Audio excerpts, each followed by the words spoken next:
Bienvenue dans cette première partie, en plus de l'introduction.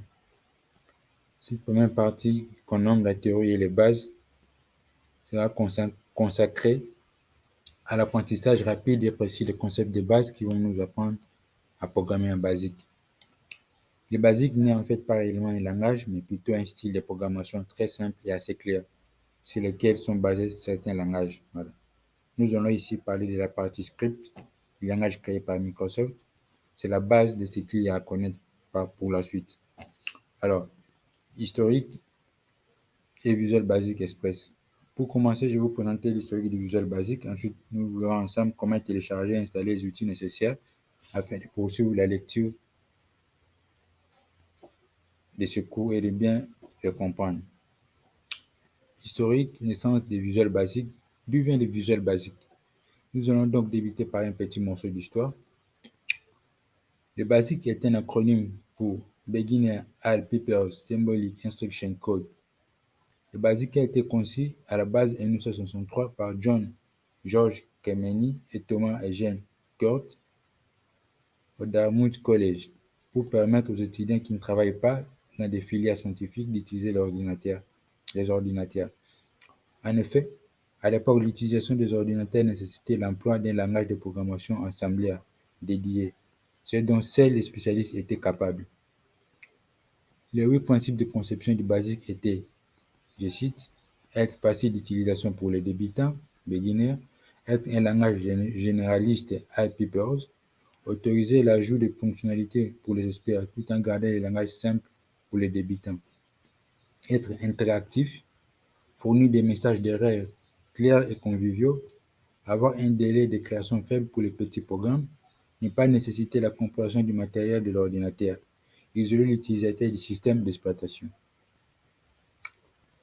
Le Visual Basic. De ces langages, le BASIC est né le Visual Basic. Le VB est directement dérivé du BASIC et permet le développement rapide d'applications, la création des interfaces utilisateurs graphiques, l'accès aux bases de données, ainsi que la création de contrôles ou d'objets ActiveX. Ici, on a l'exemple de notre code en BASIC, main qui veut dire principal, message box hello world, end fin de message. Ce code ouvre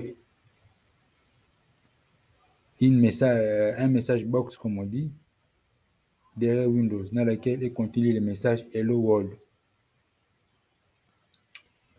Alors, il faut savoir que le BASIC en santé de visual BASIC est un langage de haut niveau. En programmation, les langages peuvent se trier par niveau. Plus le niveau du langage est bas, plus celui-ci est proche du matériel informatique. Le C est considéré comme un langage de bas niveau. Un développeur utilisant un langage de bas niveau devra, entre autres, gérer la mémoire qu'il utilise. Il peut même aller jusqu'à spécifier les registres matériels dans lesquels écrire pour faire fonctionner son programme. Un langage de haut niveau fait abstraction de tout cela. Il est fait en interne, c'est-à-dire que le développeur ne voit pas toutes ces opérations.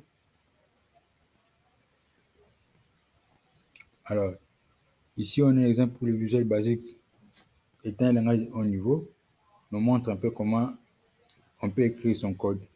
Il a d'emblée intégré des concepts graphiques et visuels pour les programmes que l'on concevait avec.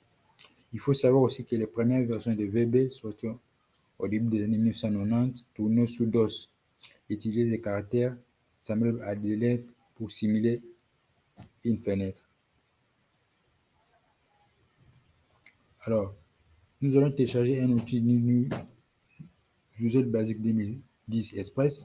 Ce sera un environnement de développement, c'est-à-dire un logiciel sur lequel nous allons commencer à créer nos programmes. Généralement, on appelle ça des environnements de développement. Alors, qu'est-ce qu'un Visual Studio Express?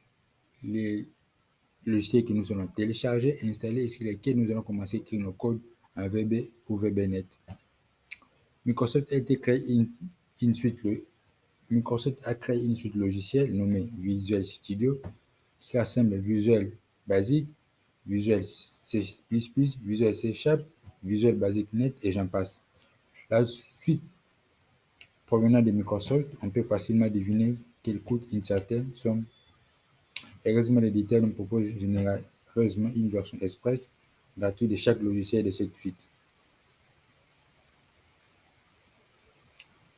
Nous allons donc utiliser Visual Basic 2010 Express. Les étudiants peuvent toujours récupérer une version de Visual Studio 2010 pour des fonctionnalités beaucoup plus avancées. Alors, il vous suffit d'aller sur votre barre de recherche.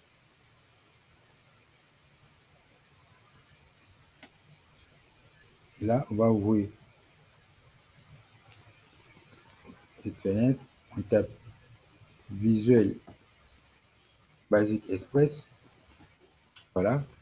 Alors ici, nous voyons que plusieurs personnes nous donnent la possibilité de télécharger l'outil. Donc, je clique là-bas. Voilà.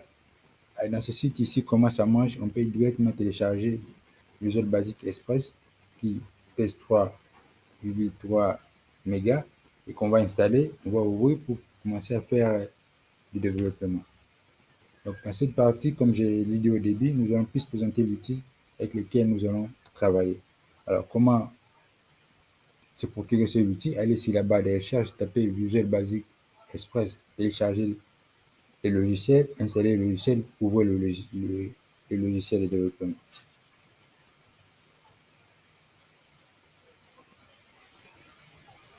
Alors, pour aujourd'hui, on s'arrête ici sur la présentation du Visual Basic 2010.